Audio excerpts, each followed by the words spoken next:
தினம்தோறும் விளக்கேற்ற நல்ல எண்ணெய் இதயம் நல்லெண்ணெய். ஆனால் ஓட்டு போட்ட மக்கள் ஒரு வாரத்தில் தமிழகத்தில் அழுது கொண்டிருக்கிறார்கள் என்பதுதான் இன்றைய காலகட்டமாக தமிழ்நாடு விளங்கிக் கொண்டிருக்கிறது என்பதை தயவு செய்து யாரும் மறந்திருக்கிறார். நாங்க தோத்துட்டோம். திமுகவை இந்த தேர்தலோடு அழித்து விடுவோம். திமுகவை இந்த தேர்தலோடு அழித்து விடுவோம். சொல்றது யார் தெரியுமா? கள்ளலாட்சி கும்பலினுடைய தலைவன் ஆதவ் அர்ஜுனா என்கிற ஒரு அமைச்சர் சொல்லுகிறார். கழகம் என்கிற இந்த மகத்தான இயக்கம் 71 இதுதான் இன்றைக்கு தமிழக அரசியலில் உச்சகட்ட வெற்றி. அதற்கு பிறகு எந்த கட்சியும் 184 என்கிற இலக்கை தொடவில்லை. வேண்டும் என்று சொன்னால் மதசார்பற்ற கூட்டணி என்பது கூட்டணி திராவிட முன்னேற்ற கழகம், மார்க்சிஸ்ட் கம்யூனிஸ்ட், இந்திய கம்யூனிஸ்ட், விடுதலை சிறுத்தை, அதுபோல இந்திய தேசிய காங்கிரஸ், மனிதநேய மக்கள் கட்சி, மதிமுக, இந்திய யூனியன் முஸ்லீம் லீக், அத்தனை கட்சிகளும் சேர்ந்து போட்டிட்டாங்க. காங்கிரஸ்ல ஒரு 5 பேர் ஜெயிச்சான். எப்படி ஜெயிச்சான்? 5 பேர் ஜெயிச்சான். எத்தனை? 27 வேட்பாளர் நிறுத்தி 5 பேர் ஜெயிச்சான். இன்னைக்கு நம்ம அந்த நடிகரை பற்றி பேசுறத விட இந்த துரோகிகளாக சென்றிருக்கின்ற காங்கிரஸ்காரர்களை நாம் எண்ணி பார்க்க வேண்டாமா? குறிப்பாக சொல்ல வேண்டும் என்று சொன்னால் எங்க தலைவர் ராகுல் காந்தியை கட்டி அணைச்சி பிரதர் அப்படின்னு சொன்ன போய் எவனும் சொல்லாம எந்த மாநிலத்தில் சொல்லாதவராக அடுத்த பிரதமர் ராகுல் காந்தி தான் என்று உன்னை சொன்னார. அதை மறந்துட்டிய? நீ கோயம்புத்தூர்ல ஓடி வந்து அல்வா வாங்கிட்டு வந்து எங்க தலைவருக்கு அல்வா கொடுத்து கட்டி பிடிச்ச. அதை மறந்துட்டியா? அட துரோகி பயிர்களா, காங்கிரஸ்காரர்களா. ஜெயிச்சு 5 பேரும் உடனே அங்க ஓடி இருக்கல. உங்களை மாதிரி துரோகி நாட்டில் உண்டா? இன்னைக்கு ராகுல் காந்தி அவர்கள் நான் அடுத்த பிரதமராக வருவேன் என்று சொன்னால் எப்படி வருவார்? எப்படி வருவார்? இவங்க எல்லாம் என்ன நினைக்கிறாங்க தெரியும்? மத அடிப்படையில் எப்படியாவது வேஷம் போட்டு இங்க தமிழ்நாட்டில் பாராளுமன்ற உறுப்பினரை தேர்ந்தெடுத்துடலாங்கிற கனவு காண்கின்ற வகையிலே ராகுல் காந்தி இருக்கின்றார் என்று சொன்னால், ராகுல் காந்தி அவர்களே, தமிழ்நாடு மக்கள் உங்கள் மூஞ்சிலே கருப்பை பூசுவார்களை தவிர எந்த ஒரு வெற்றியும் நீங்கள் பெற முடியாது. உங்க அம்மா இந்திரா காந்தி அம்மா தான் அவங்க அம்மா. பாட்டியா? சோனியா அவங்க அம்மாவா? அந்த அம்மா ஒண்ணு சொல்லக்கூடாது, நல்ல அம்மா. அது அந்த அம்மா நல்ல அம்மா.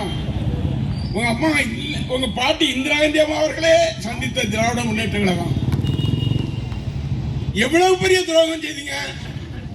5 பேர் ஓடி போய் சேர்றீங்கன்னு சொன்னா, பொட்ட பயவளா இருந்தா நீங்க தேர்தல் நிற்கும் போதே நான் உங்களோட கூட்டணி வைக்கலன்னு சொல்ல வேண்டியதானே?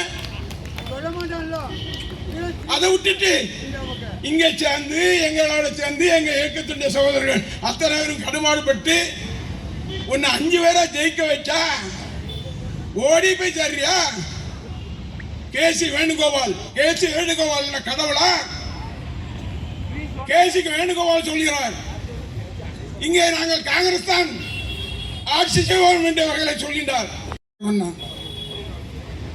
எங்கேயோ டெல்லியில கடந்து மாமாவில பாக்குற கேசி வேணுகோபால் இங்க போய் கேரளாவில் போய் முதலமைச்சர் வேணும் கேட்டா அவனுக்கு கொடுத்தாங்களா? அவனுக்கு கொடுக்கல. அவனுக்கு கொடுத்தாங்களா? துரத்தி அடிச்சுட்டான். கேரளாவில் செருப்படுத்தி துரத்திட்டான். அவன் கோவில பெரிய வேலை செய்யறவன் அவன் கிரீஷ் சோடங்கர். அவன் இங்க வந்து சொல்றான், டேய் திமுக பத்தி உனக்கு என்னடா தெரியும் சோடங்கர்? கேசி வேணுகோபால் உனக்கு என்னடா தெரியும்? திராவிட முன்னேற்ற கழகத்தை வீழ்த்தி விட என்று கனவு காணுகிறீர்களா? கனவு காணாதீர்கள். எங்களுடைய தலைவர் இருக்கின்றார், எங்களுடைய தலைவர் இளம் தலைவர் இருக்கின்றார், எங்களுடைய பாராளுமன்ற உறுப்பினர் இருக்கின்றார். அந்த வகையில சொல்லணும்னா பீகார்ல போய் நம்முடைய முதலமைச்சர் அவர்கள் பிரச்சாரம் செய்தார். யாருக்கு? அந்த தேஜஸ்வியை வெற்றி பெற வேண்டும் என்ற வகையிலே அன்னைக்கு அங்கே பிரச்சாரம் செய்தார். அதுபோல அகிலேஷ் அவர்கள் வெற்றி பெற வேண்டும் என்ற வகையிலே உழைத்தார். இன்னைக்கு அகிலேஷ் யாதவ் யாரை ஆதரிக்கின்றார் என்று சொன்னால் நம்முடைய தலைவரை நேசிக்கிறார். தேஜஸ்வி யாரை நேசிக்கிறார் என்று சொன்னால் நம்மளை நேசிக்கின்றார். வெஸ்ட் பெங்கால்ல இன்னைக்கு தோத்துட்டாங்க, மம்தா அம்மா தோத்துட்டாங்க. தோத்தாலும் சிங்கம் தான். அது அந்த அம்மா சிங்கம் தான். வா, பாராளுமன்ற தேர்தல் வருகின்ற போது நீ பிரதமர் என்று உன்னை தலை காட்ட முடியாத அளவுக்கு தமிழ்நாடு ஓட விரட்டுவோம் காங்கிரஸ் என்பதை நாங்கள் சுட்டிக்காட்ட கடமைப்பட்டிருக்கோம். ஏன் ஒருத்தன் புதுசா முளைச்சிருக்கான், எங்க இருந்தோ லாட்டரிக்காரன் முளைச்சிக்கிட்டு நம்ம தலைவரையும் இளந்தலைவரையும் தொட்டு பார்க்கான். அட நாய, தொட்டு பார்க்கிறியா? யாரு தொட்டு பார்க்கிற? நீ இனிமேல் இது மாதிரி பேச ஆரம்பிச்சா இந்த தூத்துக்குடி மாவட்டத்திற்கு நீ வருகின்ற போது உன்னுடைய சட்டைகளெல்லாம் கிழிக்கக்கூடிய சூழ்நிலை எங்களுடைய தொண்டர் ஏற்படுத்துவார். பேசு, அரசியல் பேசு, அரசியலை செய்ய. எங்களை குறை சொல்லு. நாங்க 1000 கொடுத்தோம் மகளிர் உரிமை தொகை, நாங்க 2000 தருவோம்னு சொன்னோம். 2500 தர்றேன்னு சொன்னோம், அதை கொடு. இதை விட்டுட்டு எங்க தலைவரையும் இளந்தலைவரையும் தொட்டு பார்க்கிறாராம். என்ன தொட்டு பார்க்க? ஒரு காலமும் தொட்டு பார்க்க முடியாது. இன்றைக்கு நினைக்கின்றாய், பல்வேறு திட்டங்களை தீட்டி இருக்கின்றாய். பாராளுமன்றத்தில் எப்படியும் வந்து விடலாம் என்று கனவு காணுகின்றாய். பாராளுமன்றம் அல்ல, நகராட்சி தேர்தலில் கூட நீ வர முடியாது. இன்றைக்கு சொல்றான் திருச்சியில இடைத்தேர்தல் வருது. திருச்சியில இடைத்தேர்தல் வருகின்றது என்று சொன்னால் நாங்க எங்க மாவட்டத்திலிருந்து தீர்மானம் போட்டிருக்கோம். எங்க மாவட்ட கழகத்திலிருந்து தீர்மானம் போட்டிருக்கின்றோம்.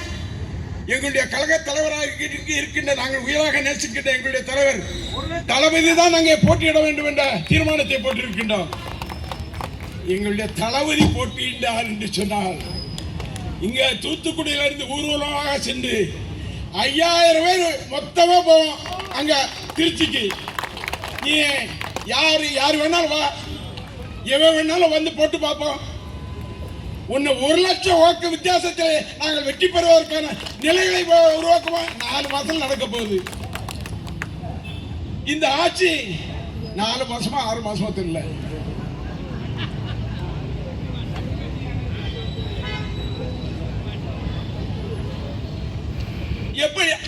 எப்படியாவது திமுகவை வீழ்த்தி விடலாம் என்று கனவு காணுகின்றார். திமுகவை எந்த கும்பனாலும் அசைத்து பார்க்க முடியாது என்று இன்றைக்கு சொல்கிறேன். நான் இன்னைக்கா சொல்றேன். தேர்தல் வருவதற்கு முன்னால மேடையில் என்ன சொன்னேன்? திருச்செந்தூர் தொகுதியை எந்த கும்பனாலும் தொட்டு பார்க்க முடியாது என்று சொன்னதா இல்லையா? யாருன்னாலும் திராவிட முன்னேற்ற கழகம் வெற்றி பெறும் என்று சொன்னேனா இல்லையா?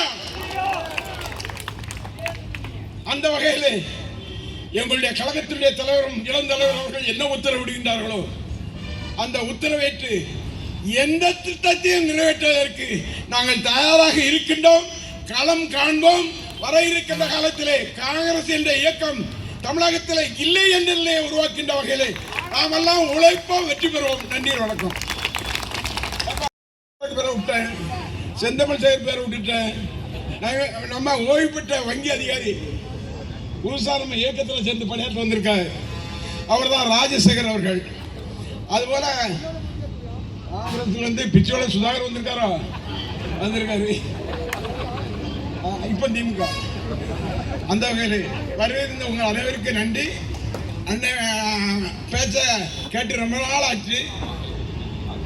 ஐயோ, வாக்களித்த மக்களுக்கு நன்றி. அது வேற இருக்க என்ன, வாக்களித்த என்னுடைய மக்களுக்கு உங்களுடைய பொற்பாதங்களில் என்னுடைய நன்றி.